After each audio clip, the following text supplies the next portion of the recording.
இன்றைய தமிழக முதலமைச்சர் சி ஜோசப் விஜய் அவர்களே, அண்ணன், தம்பி, மாமன், மச்சான் என்னதான் பாசமா வார்த்தைகளை கொட்டினாலும், குழந்தைகளை உற்சாகமா உசுப்பேத்தினாலும், கண்கள் பிதுங்க, கைகள் இரண்டும் குச்சிப்புடி ஆட, கால்கள் இரண்டும் கதகளி ஆட, வீரமான வசனங்களை மேடையில கர்ஜித்தாலும், எவ்வளவுதான் நீங்க கரூர் மக்கள் மேடையில கத்தி கத்தி கத்தி கத்தி கூவுனாலும், வரப்போற இடைத்தேர்தல் மட்டும் இல்ல, இனி காலாகாலத்துக்கும் எழுந்திருக்கவே முடியாத அளவுக்கு கரூர் தொகுதி மக்கள் தமிழக வெற்றி கழகத்தை சும்மா வச்சு வெளுத்து விட போறாங்கன்றத கனவுல கூட மறந்துடாதீங்க.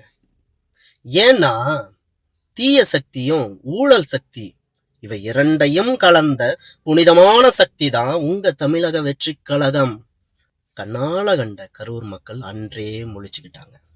என்ன நான் சொல்றது, இனி தப்பி தவறி கூட கரூர்ல கால் ஊனிடலாம் என்றத கனவுல கூட ஆசைப்படாதீங்க அண்ணன் சி ஜோசப் விஜய். நன்றி, வாழ்க வளமுடன்.